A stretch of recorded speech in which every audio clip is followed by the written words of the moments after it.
Stephen A., I need you to break this down for us, because are the guys being sensitive here, or are their issues legit? What's going on? Well, it's a very hard thing for me to discuss, because here's the deal. Those guys, Paul Pierce, Ray Allen, Rondo, Kendrick Perkins, some of the best guys you'll ever meet, believe it or not. Especially KG. I love me some KG because he's as real as it gets. They are being a bit too sensitive, but they have every right to be that way. Every right. And it's very, very simple as to why that is. Paul Pierce said it best. Because Ray Allen left and never even had a conversation with them. He played with them for years. And Ray Allen is class personified in most people's eyes. You talk to the man, you sit down, you rap with him the whole bit. He's as classy as they get.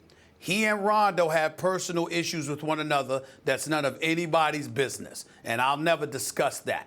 But that's off the court stuff more so than it's on the court stuff, which is why you saw Rondo conspicuously silent yesterday. With Paul Pierce, Kendrick Perkins, and KG, that's strictly about basketball and Ray Allen electing to leave and not even having a conversation with them.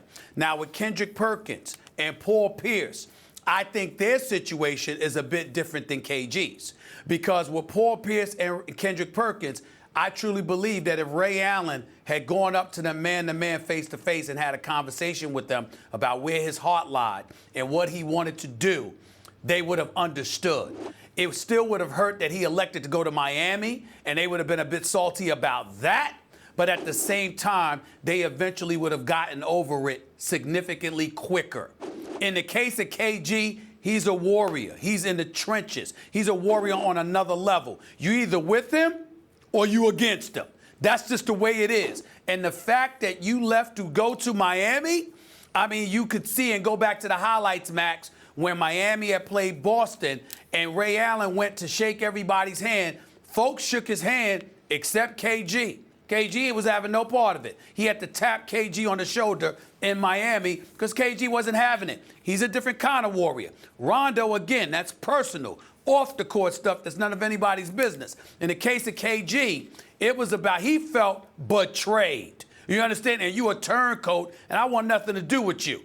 In the case of Paul Pierce and Kendrick Perkins, it was how it was handled, which is why Paul was absolutely right in saying what he said about how he would have taken it differently. And Kendrick Perkins is absolutely right in saying that it's up to Ray Allen to make amends, because Ray Allen has personified class throughout his career.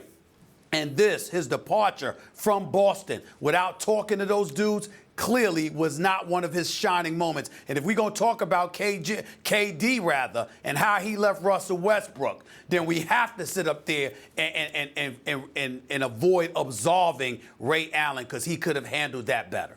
Yeah, I was going to say, it's very similar to KD and Westbrook. KD is free to go where he wants, but the way he left, Westbrook is right to feel a certain kind of way about that, to hold a grudge about that if he so chooses, because KD dissed. I mean, he didn't have the courtesy to tell Westbrook. Westbrook had to learn about it through the media. That's messed up.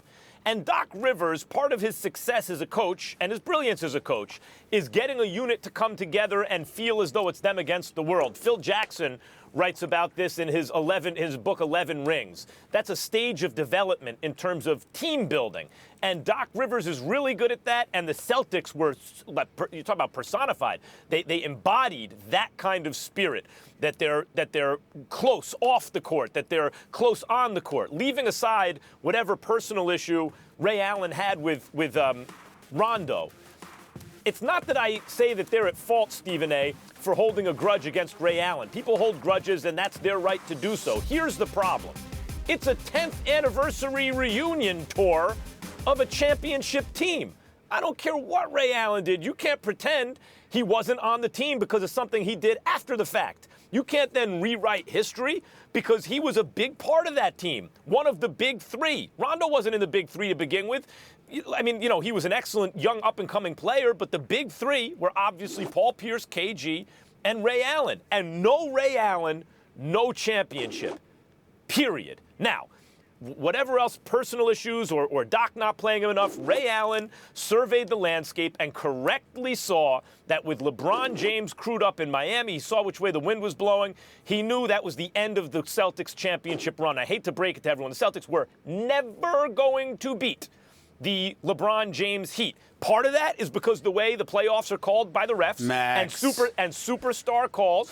Part of that's a self-fulfilling prophecy on the part of the NBA. You're But lost. Ray Allen saw it, and he went to the rising power and won another chip. So Stephen A., those guys could feel however they want about it. They have every right. But to say he's not invited to a 10th anniversary is ridiculous. Max. They really don't have the right to do that because that's denying what actually happened. He's a big part of their success.